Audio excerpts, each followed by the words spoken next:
Transgender, اس کو میں آسان لفظوں میں جنس کو بدلنا، اگر اس لفظ کو ہی سمجھ لیا جائے تو بات ختم ہو جاتی ہے۔ جنس بدلنا یہ جائز نہیں ہے۔ ٹرانس تبدیلی، جینڈر جنس ہے کیا اور اس کے لیے کہا کیا جاتا ہے؟ مرد ہے، عورت ہے اور مخنث ہے، مذکر مؤنث مخنث، یہ تین قسمیں اللہ تعالیٰ نے بنائی ہیں۔ مرد مرد ہے، عورت عورت ہے، مخنث یہ ہے جس میں دونوں جنسیں پائی جا رہی ہیں، یہ دونوں پائی جا رہی ہیں، لیکن یقینی طور پر اس میں بسا اوقات ایک جنس کا غلبہ ہوتا ہے اور دوسری کم ہوتی ہے۔ بسا اوقات اس میں میل والی، مردوں والی صفات 80% ہیں اور عورتوں والی 20% ہیں، یا بسا اوقات عورتوں والی 70% ہیں اور مردوں والی 30% ہیں۔ اکثر ایسا ہوتا ہے۔ ان میں بہت کم ہوں گے جس میں دونوں قسم کی برابر برابر کی ہوں گی، اس کو عربی زبان میں خنثی مشکل کہتے ہیں۔ اب کیا ہے، اللہ تعالیٰ نے اس کو مخنث بنایا ہے، اس کو مخنث بننا ہوگا۔ اگر مذکر والی صفات زیادہ ہیں تو یہ مذکر کے ساتھ رہے گا، اگر مؤنث والی زیادہ ہیں تو یہ مؤنث کے ساتھ رہے گا۔ سمجھ آئی بات؟ جو صفات زیادہ ہیں یہ ان کے ساتھ رہیں گے۔ اب اس میں تو کوئی کسی کو مسئلہ ہی نہیں ہے، اور یہ ٹرانسجینڈر ہے ہی نہیں، ان کی جینڈر ہی وہ ہے۔ ٹرانسجینڈر اصل میں یہ ہے کہ اللہ نے بندہ پیدا کیا اور اس کے سارے اعضاء اور ساری ہیئت بندوں والی ہے، سوچ و فکر بندوں والی ہے، لیکن اس کو گناہ کا چس پڑ گیا، اس کو گناہ کی عادت پڑ گئی، اور اب وہ پیسے کمانے کے لیے عورت بننا چاہ رہا ہے۔ یہ ہے ٹرانسجینڈر۔ اصل میں مرد کا مرد سے زنا کرنا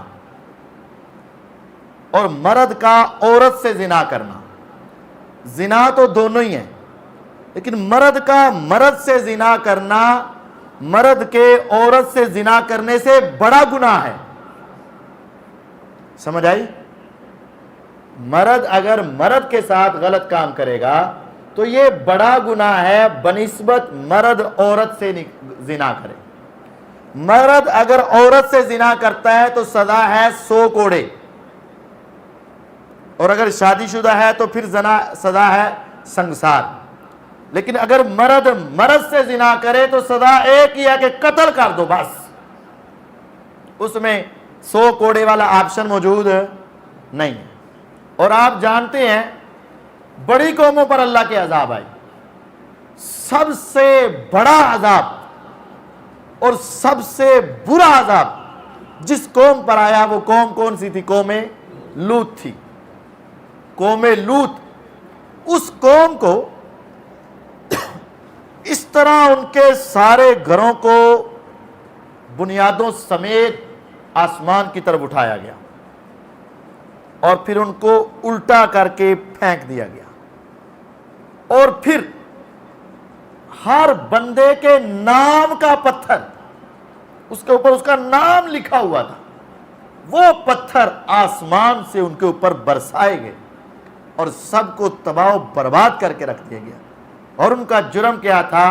وہ ٹرانسجینڈر کے حامی تھے۔ بس وہ مردوں کو عورتوں کی جگہ اپنی خواہش پوری کرنے کے لیے مردوں کے پاس جایا کرتے تھے۔ تو یہ ٹرانسجینڈر یہی ہے کہ مرد ہے، میں کھلے لفظوں میں بتا دوں، مرد ہے وہ اپنا آپریشن کروا کے اپنے آپ کو عورت بنوائے گا اور اپنا پورا جسم عورتوں جیسا کروائے گا، اور عورت ہے وہ اپنا آپریٹ کروا کر سرجری کروا کے وہ مرد بننا چاہے گی۔ مرد کا عورت ہونا یا عورت کا مرد ہونا یہ حرام ہے۔ وَلَا أُذِلَّنَّهُمْ وَلَا أُمَنِّيَنَّهُمْ وَلَا آمُرَنَّهُمْ فَلَا يُبَتِّكُنَّ آذَانَ الْأَنْعَامِ وَلَا آمُرَنَّهُمْ فَلَا يُغَيِّرُنَّ خَلْقَ اللَّهِ۔ شیطان کہتا ہے کہ میں ان کو حکم دوں گا یہ اللہ کی تخلیق کو بدلیں گے۔ آگے سے جواب آیا وَمَن يَتَّخِذِ الشَّيْطَانَ وَلِيًّا مِّن دُونِ اللَّهِ فَقَدْ خَسِرَ خُسْرَانًا مُبِينًا۔ جس نے شیطان کو اپنا دوست بنا لیا اور اس کی یہ بات مان لی وہ بہت واضح خسارے میں چلا گیا۔ يَعِدُهُمْ وَيُمَنِّيهِمْ وَمَا يَعِدُهُمُ الشَّيْطَانُ إِلَّا غُرُورًا۔ یہ ان کو وعدے کر رہا ہے اور امیدیں دلا رہا ہے اور یہ ساری دھوکے کی ہیں۔ أُولَئِكَ مَأْوَاهُمْ جَهَنَّمُ، ان سب کا ٹھکانہ جہنم ہے۔ وَلَا يَجِدُونَ عَنْهَا مَحِيصًا، یہ وہاں سے بھاگ کر کسی جگہ پہ جا سکتے نہیں جا سکتے۔ تو یہ ٹرانسجینڈر اصل میں کیا ہے؟ جو مخنث ہے اس کو جینے کا واقعتاً حق حاصل ہے، جس کے اندر اللہ نے عورتوں کی صفات رکھی ہیں وہ عورت بن کر رہے، جس میں مردوں کی صفات رکھی ہیں وہ مرد بن کر رہے، یہ اس کا حق ہے۔ لیکن مرد کا عورت بننا اور عورت کا مرد بننا، یہ ٹرانسجینڈر، یہ لفظی بتا رہے ہیں کہ جنس تبدیل کی جا رہی ہے، جس کی جنس ہے ہی انسان، اور مرد ہے تو مرد رہے، عورت ہے تو عورت رہے، یہ جنس ہے تو ٹھیک ہے۔